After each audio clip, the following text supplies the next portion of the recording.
ನಮಸ್ತೆ ನನ್ನೆಲ್ಲ ಪ್ರೀತಿಯ ಕನ್ನಡಿಗರಿಗೆ ಈ ವ್ಲಾಗ್ ಬಂದು ನಮ್ಮ ಲವ್ ಸ್ಟೋರಿಯ ಪಾರ್ಟ್ 6 ವಿಡಿಯೋ ಆಗಿರುತ್ತೆ. ನಿಮ್ಗೆ ಲಾಸ್ಟ್ ವಿಡಿಯೋದಲ್ಲಿ ನಾನು ಹೇಳಿದ್ದೆ ನನ್ ಗಂಡ ಐಫೋನ್ ತಗೊಟ್ಟಿದ್ದು ನನ್ನ ಲಕ್ ಚೇಂಜ್ ಆಗೋಯ್ತು ಅಂತ. ಅದು ಯಾವ ರೀತಿ ಅಂತಂದ್ರೆ, ನಾನು ಮೊದಲು ಓಪೋ ಫೋನ್ ಅಲ್ಲಿ ಮಾಡ್ತಿದ್ದಾಗ ಲೋ ಕ್ಲಾರಿಟಿ ಇತ್ತು. ಈಗ ಐಫೋನ್ ತಗೊಂಡ್ಮೇಲೆ ಇನ್ನೂ ಹೈ ಕ್ಲಾರಿಟಿಗೆ ಶಿಫ್ಟ್ ಆಯ್ತು. ಆಗ ನನಗೆ ಪ್ರಮೋಷನ್ಸ್ ಗಳು ಬರೋದಕ್ಕೆ ಸ್ಟಾರ್ಟ್ ಆಯ್ತು. ನನ್ನ ಫಸ್ಟ್ ಪ್ರಮೋಷನ್ ಬಂದೆ ಸೆಮಿ ಕ್ರೇಪ್ ಸಿಲ್ಕ್ ಸ್ಯಾರಿ. ಆ ಸೀರೆ ಪ್ರಮೋಷನ್ ಮಾಡಾದ್ಮೇಲೆ ಇನ್ನು ನನಗೆ ಸೀರೆ ಪ್ರಮೋಷನ್ಸ್ ಗಳು ಬರೋದಕ್ಕೆ ಸ್ಟಾರ್ಟ್ ಆಯ್ತು. ಇನ್ನು ಒಂದಷ್ಟು ಜನಕ್ಕೆ ತಲೆಯಲ್ಲಿ ಯಾವ ರೀತಿ ಇರುತ್ತೆ ಅಂತಂದ್ರೆ, ನನ್ ಗಂಡ ದುಡ್ಡಲ್ಲೇ ನಾನು ಸೀರೆ ತಗೊಂಡು ನಾನು ವಿಡಿಯೋ ಮಾಡಿ ಅಪ್ಲೋಡ್ ಮಾಡ್ತೀನಿ ಅಂತ ತುಂಬಾ ಜನ ತಿಳ್ಕೊಂಡಿದ್ದಾರೆ. ನಾನು ಕಷ್ಟಪಟ್ಟಿ ಬೆಳೆದಿರೋದಿಕ್ಕೆ ದೇವ್ರು ನನಗೆ ಪ್ರತಿಫಲ ಕೊಡ್ತಿದ್ದಾನೆ ಅಂತ ಹೇಳಕ್ ಇಷ್ಟಪಡ್ತೀನಿ. ಯಾಕೆ ಅಂತಂದ್ರೆ, ನನ್ ಮದ್ವೆ ಆದಾಗ್ಲೂ ಕೂಡ ನನ್ನ ಹತ್ರ ಒಂದು ಸೀರೆನೂ ಕೂಡ ಇರ್ಲಿಲ್ಲ.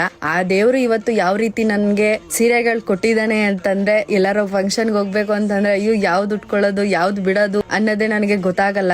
ದೇವ್ರು ನನಗೆ ದುಡ್ಡು ಕಾಸು ಕೊಟ್ಟಿಲ್ಲ ಅಂತಂದ್ರು ಅಟ್ಲೀಸ್ಟ್ ಮಾನ ಮುಚ್ಕೊಳಕ್ಕೆ ಬಟ್ಟೆನಾದ್ರು ಕೊಟ್ಟಿದ್ದಾನಲ್ಲ, ನನ್ಗೆ ಅಷ್ಟೇ ಸಾಕು. ಆದ್ರೆ ಒಂದ್ ಏನ್ ಹೇಳಕ್ ಇಷ್ಟಪಡ್ತೀನಿ ಅಂತಂದ್ರೆ, ನಾವ್ ಎಷ್ಟೇ ಕಷ್ಟಪಟ್ರು ಅದು ನಮಗ್ ಸಿಕ್ತಿಲ್ಲ ಅಂತಂದ್ರೆ ನಾವ್ ಅಲ್ಲೇ ಬಿಟ್ಬಿಡ್ಬಾರ್ದು. ಆದಷ್ಟು ನಾವು ತಾಳ್ಮೆಯಿಂದ ಎಲ್ಲಾನು ಕೂಡ ಪ್ರಯತ್ನ ಪಟ್ರೆ ದೇವ್ರು ಒಂದಲ್ಲ ಒಂದಿನ ನಮ್ಗೆ ಪ್ರತಿಫಲ ಕೊಟ್ಟೆ ಕೊಡ್ತಾನೆ ಅನ್ನೋದಕ್ಕೆ ನಾನೇ ಸಾಕ್ಷಿ. ಇನ್ನು ಹೇಳ್ಬೇಕು ಅಂತಂದ್ರೆ, ನನ್ ಗಂಡ ನನ್ನ ಬ್ಯಾಕ್ ಬೋನ್ ಆಗಿ ನಿಂತ್ಕೊಂಡಿಲ್ಲ ಅಂತಂದಿದ್ರೆ ನಾನು ಇಲ್ಲಿ ಗಂಟ ನಾನು ಬೆಳೆಯಕ್ಕೆ ಸಾಧ್ಯನೇ ಇರ್ತಿರ್ಲಿಲ್ಲ. ಯಾಕೆ ಅಂತಂದ್ರೆ, ಮೇನ್ ಗಂಡ ಸಪೋರ್ಟಿವ್ ಆಗಿರ್ಬೇಕು. ಮತ್ತೆ ನನ್ ಗಂಡನು ಕೂಡ ನನಗೋಸ್ಕರ ತುಂಬಾ ಅಂದ್ರೆ ತುಂಬಾನೇ ಸ್ಯಾಕ್ರಿಫೈಸ್ ಮಾಡಿದ್ದಾರೆ. ಅವ್ರು ದುಡ್ದಿದ್ ಸಂಬಳ ಎಲ್ಲಾನು ಕೂಡ ಕೂಡಿಕ್ಕಿ ನನಗೆ 2 ಫೋನ್ ಕೊಡ್ಸೋದಲ್ದೆ ಇವಾಗ ಐಪ್ಯಾಡ್ ಕೂಡ ಕೊಡ್ಸಿದ್ದಾರೆ ನನಗೆ. ನನ್ ಗಂಡ ಒಂಥರ ತಂದೆ ರೀತಿ. ಮಕ್ಳಿಗೋಸ್ಕರ ತಂದೆ ಎಷ್ಟು ತ್ಯಾಗ ಮಾಡ್ತಾರೋ ಅದೇ ರೀತಿ ನನ್ ಗಂಡ ನನಗೋಸ್ಕರ ಅಷ್ಟೇ ತ್ಯಾಗ ಮಾಡಿದ್ದಾರೆ. ಮತ್ತೆ ಇವತ್ವರ್ಗುನು ಕೂಡ ನನ್ ಗಂಡ ಅವ್ರಿಗೋಸ್ಕರ ಅಂತ ಅವ್ರು ಏನು ಮಾಡ್ಕೊಂಡೇ ಇಲ್ಲ.